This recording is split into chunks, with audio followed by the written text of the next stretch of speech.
guns up here. It's coming from the house. Pull up, boy. Get up here.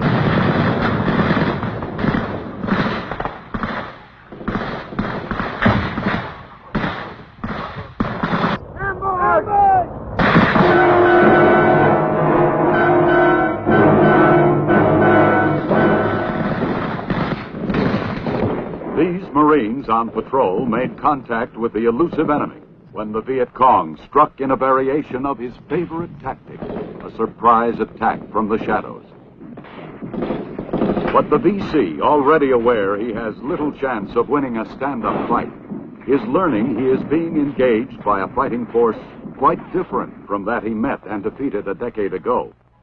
His own guerrilla tactics are being turned against him, and he is frequently trapped in our ambushes, set up by the patrols that are moving constantly.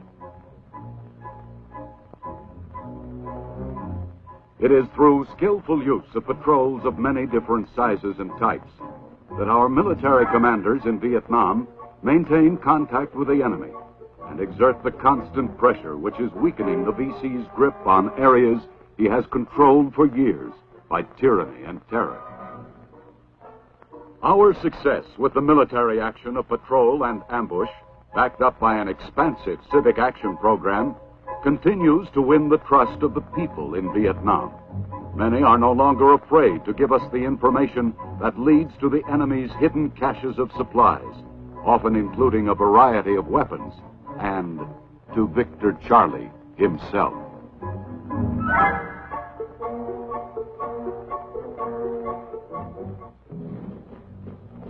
For every patrol, of course, the way is strung with danger. And only constant vigilance can turn up the vicious array of often primitive, but surprisingly effective booby traps and obstacles with which the crafty enemy has pocked the green earth.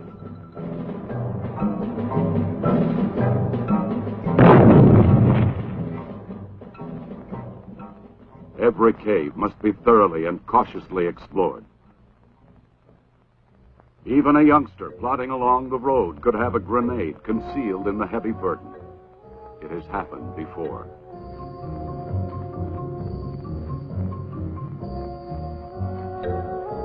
The patrol must wait until the road itself is swept with mine detectors. When it moves on, it finds the spider holes in which snipers have been or may still be hiding. The patrol search turns up punji pits filled with needle-sharp bamboo sticks. And sprouting everywhere are the bamboo spears the Marines call Victor Charlie toothpicks, sharp enough to pierce a boot, often smeared with crude poison.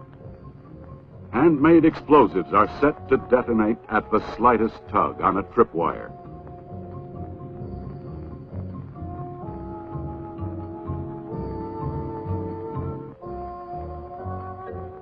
Yes, every foot of the way is strung with danger.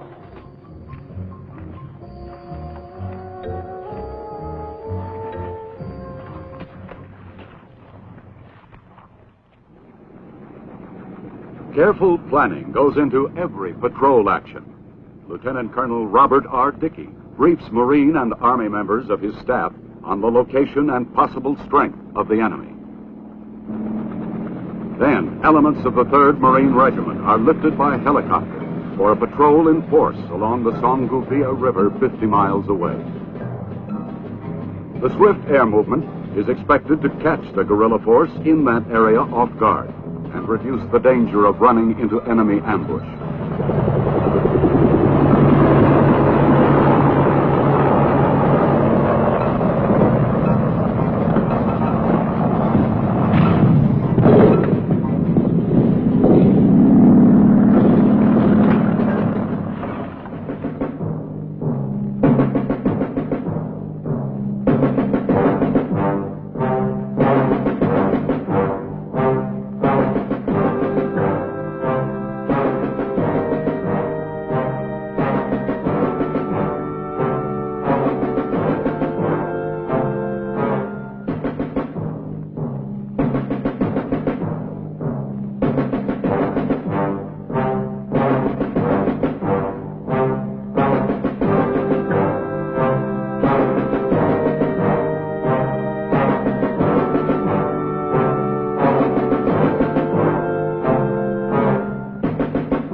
Miraculously, the exploding booby trap injured no one, but almost immediately, at least 30 VC opened fire from the village ahead.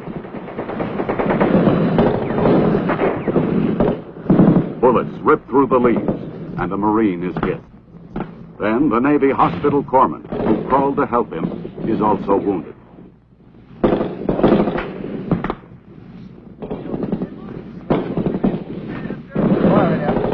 Riflemen push forward, past Viet Cong civilians cowering in the ditch along the trail.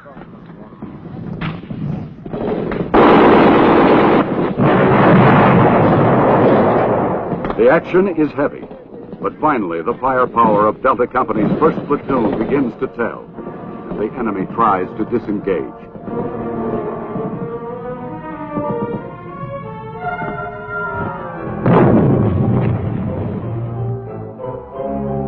In the village and beyond, Delta Company finds what's left of the enemy.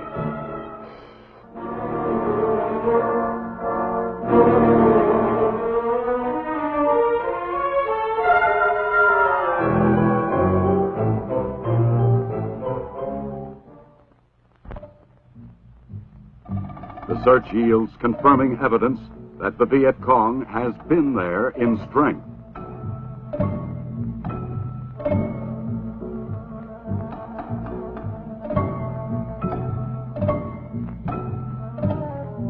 In the tree lines and along the bank of the nearby stream, the patrol uncovers a complicated network of trenches and tunnels.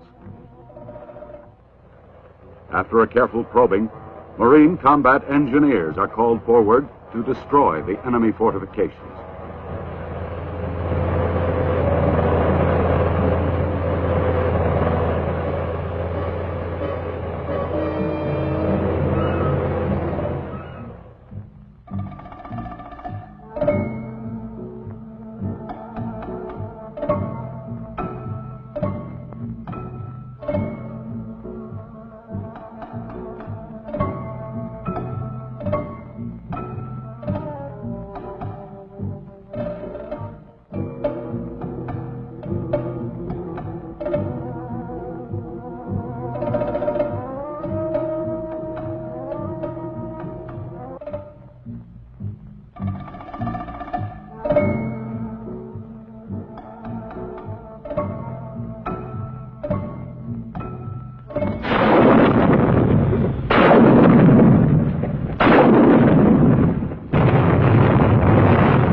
Colonel Dickey's patrol in force has accomplished its mission: search and destroy.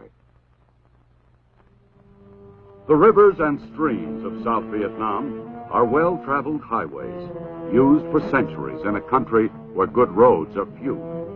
Waterborne patrols of Marines and South Vietnamese troops deny these important arteries to the Viet Cong and protect legitimate travelers from ambushes and unofficial tax collectors. Acting on information from the villagers, speedy assault patrols move in on a suspected streamside guerrilla base.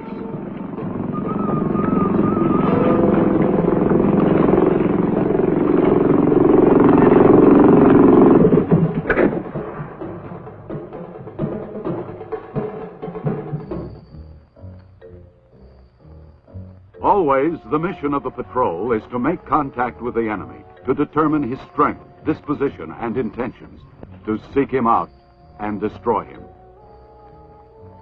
Marine Lieutenant Richard Nicklin and combat photographers covered such an action during Operation New York. This is the 1st Platoon of Golf Company, commanded by 1st Lieutenant Terry Moulton. We're on a search and clear mission this morning.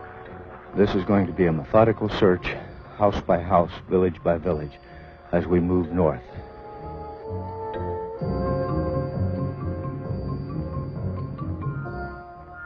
We're looking mostly today for military-age men that may possibly be VC. So far, all we can see are women and children and old men. There are no young VCs. We have Vietnamese nationals who do the interrogating, asking where the VC are, where they may have gone.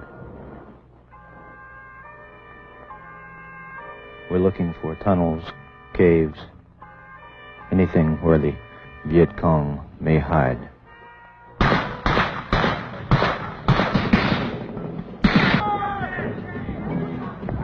We've just run into some VC here in the area.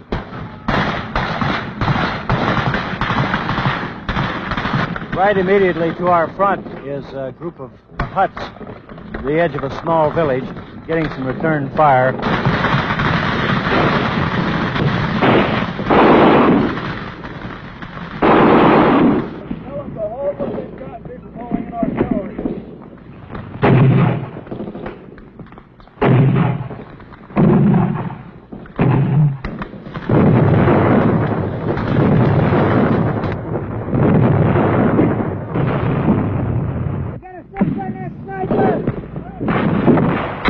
Chasing these VC since 8 o'clock this morning, so it's been a long haul until we finally found them.